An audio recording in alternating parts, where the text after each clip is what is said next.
जय माता दी। शिव शक्ति दरबार से जुड़ी सभी संगत को, महामाई के प्यारे लाडलों को, सभी को आने वाले नवरात्रों की अग्रिम शुभकामनाएं।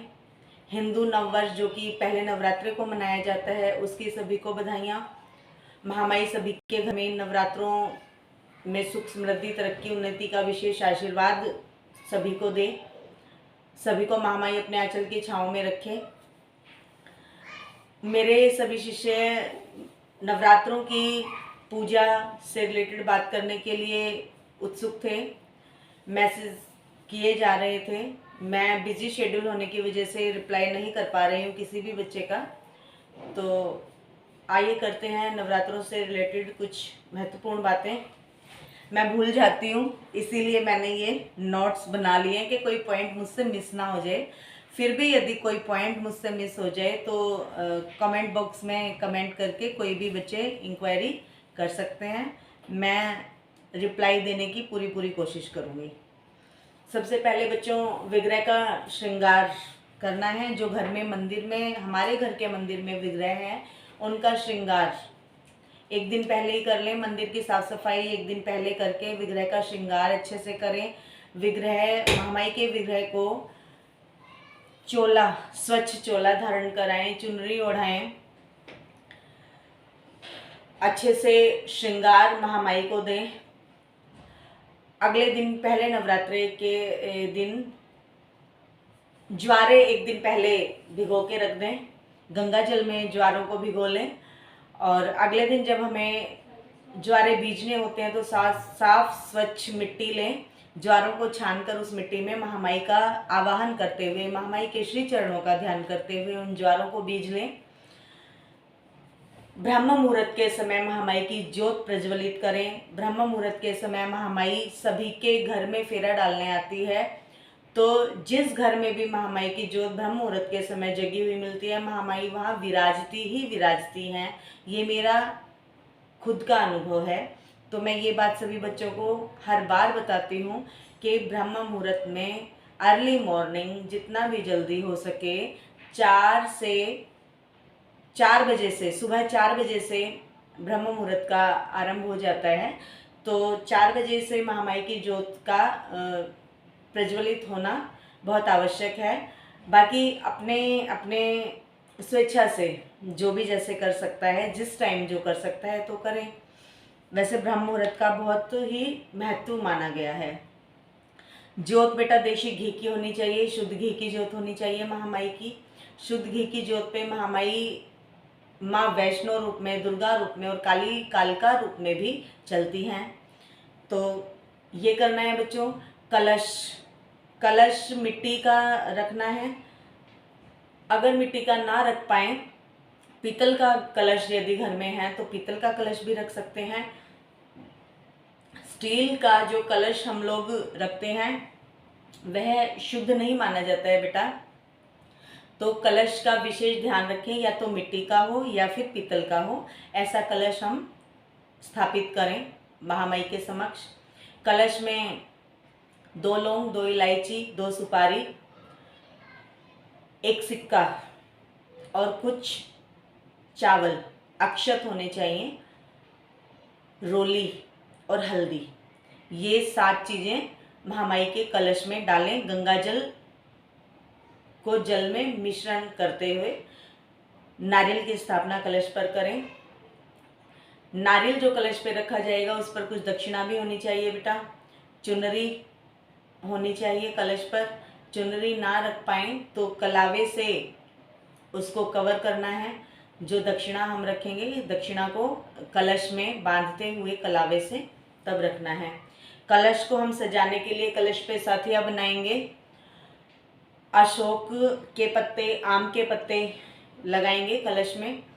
अशोक के या आम के पत्ते जो भी अवेलेबल हैं वे लेकर उन पे 1-1 तिलक रोली का, 1-1 तिलक हल्दी का, ये लगाएंगे बेटा। इस तरह से कलश की स्थापना हो जाएगी। उसके बाद आता है भोग। भोग महामाई बेटा जो भी तुम भाव से लगाना चाहते हो, जो भी तुम भाव से लगा सकते हो, वह भोग महामाई स्वीकार करती है। भोग में पान पेड़े, भी लगा सकते हैं, लौंग बताशा भी लगा सकते हैं, पंचमेवा भी लगा सकते हैं, मिश्री भी लगा सकते हैं। इतना भी यदि किसी का सामर्थ्य नहीं है तो लौंग इलायची का जोड़ा भी लगा सकते हैं। यदि कोई यह भी नहीं लगा सकता है तो महामाई केवल और केवल चीनी के दानों से भी भोग स्वीकार करती है। पर भाव भाव मैटर करता है बच्चे, भाव सच्चा होना चाहिए। और ये भी ना हो कि हमारा सामर्थ्य है उसे नियमित तौर से पानपेड़े का भोग देने का और हम कंजूसी में उसे भोग नहीं दे रहे हैं, तो वह भी उसे ज्ञात है। तो ये सब अपने आप को टटोल लें कि हम क्या भोग अपनी महामाई को दे सकते हैं। फल फ्रूट का भोग भी दे सकते हैं महामाई को। केले, सेब, अनार, चीकू, ये सब फल महामाई को प्रिय हैं, तो हम फल का भोग भी महामाई को नित्य प्रति दे सकते हैं। गणेश जी के लिए 2 लड्डू का भोग आवश्यक है। सबसे पहले गुरु की अरदास, गणेश जी की अरदास और महामाई की अरदास लगानी आवश्यक है। और अग्यारी पे भोग जब हम देते हैं तो वह तुरंत प्रभाव से, किसी भी शक्ति के लिए जब हम अग्यारी पे भोग देते हैं तो तुरंत प्रभाव से वह भोग उस शक्ति तक पहुंच जाता है, उस शक्ति को प्राप्त होता है। तो जो भी बच्चा जैसा भी कर सकता है, अग्यारी करने का जिस बच्चे के पास समय उपलब्ध है तो वह अग्यारी पर ही भोग दे। यह भी विशेष माना जाता है अग्यारी का भोग नवरात्रों के समय पर। व्रत जिन बच्चों को करना है वो व्रत करें। जिन बच्चों को सुबह शाम की पूजा अर्चना करनी है वो उस प्रकार से करें, परंतु ध्यान रखने योग्य बात यह है कि ब्रह्मचर्य का पालन होगा। और व्रत करने वाले बच्चे यदि फलाहार कर रहे हैं तो भोजन में नमक केवल एक ही बार लें, क्योंकि नमक से ही व्रत का पारण माना जाता है बच्चे। कुछ बच्चे अपने अपने स्वास्थ्य के अनुसार, अपने अपनी बॉडी टाइप के अनुसार व्रत को रखते हैं। जैसे कुछ बच्चे लौंग के जोड़े पे भी व्रत रखते हैं, तो कुछ बच्चे थोड़े थोड़े समय बाद कुछ खाकर भी व्रत रखते हैं। भाव इसमें भी महत्व रखता है, भाव सच्चे होने चाहिए बच्चों। तो महामाई को आपका किया हुआ कार्य, मन से भाव से किया हुआ कार्य महामाई को स्वीकार होता है।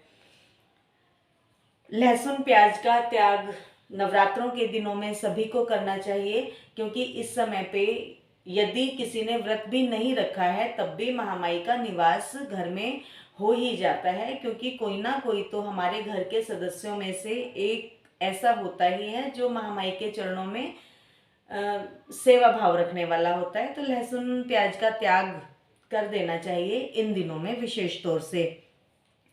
चुगली निंदा से दूर रहना चाहिए बच्चों।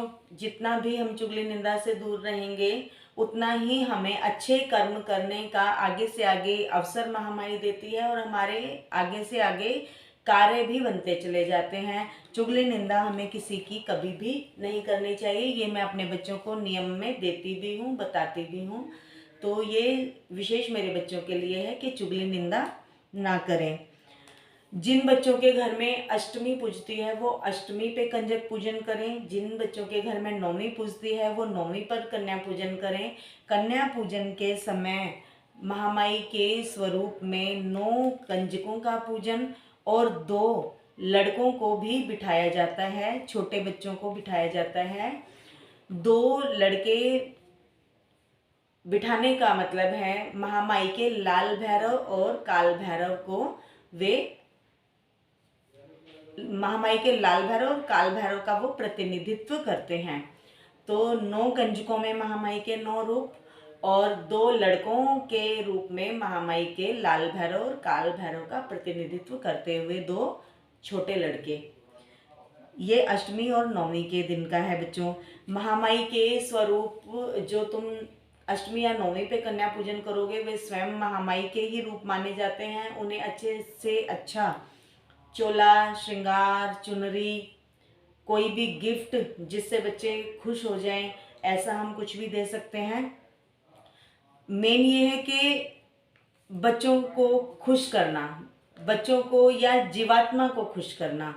मेन ये है कि हमें बुराई से हटकर अच्छाई की तरफ बढ़ना।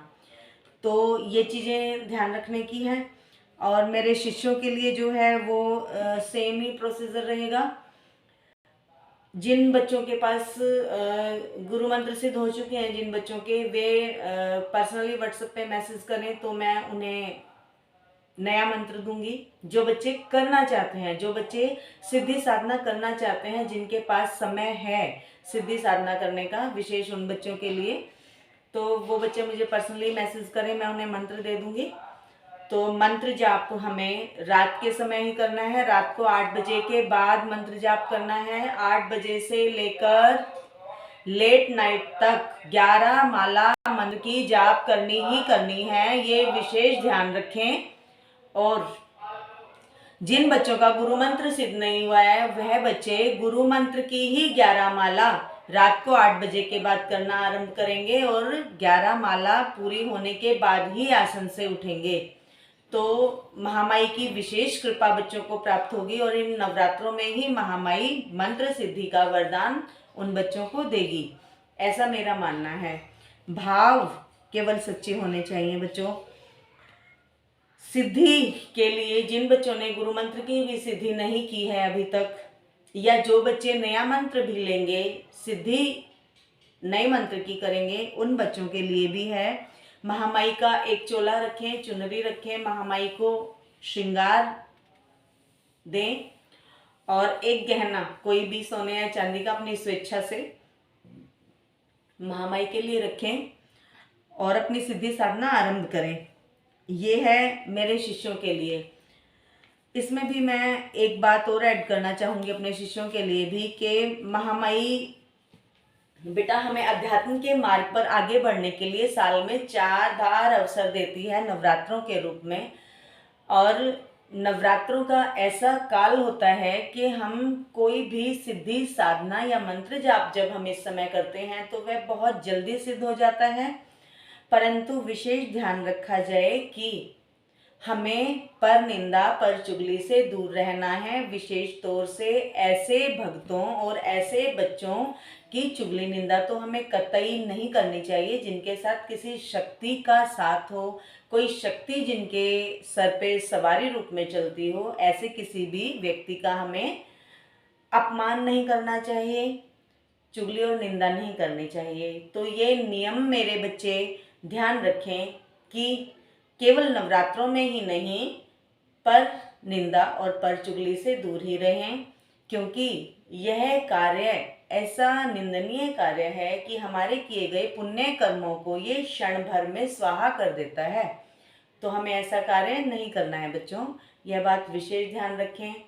मैंने कोशिश की है कि सभी पॉइंट्स मैं क्लियर कर दूं अपने बच्चों के लिए नवरात्रों से संबंधित। अगर फिर भी किसी बच्चे का कोई क्वेश्चन है, कोई क्वेरी है, तो कमेंट बॉक्स में वह बच्चे आएँ और अपनी क्वेरी मुझसे करें। जैसा भी समय होगा मैं जल्दी से जल्दी उन बच्चों को रिप्लाई दूंगी, ताकि बच्चे अपने नवरात्रों की तैयारी, नवरात्रों की पूजा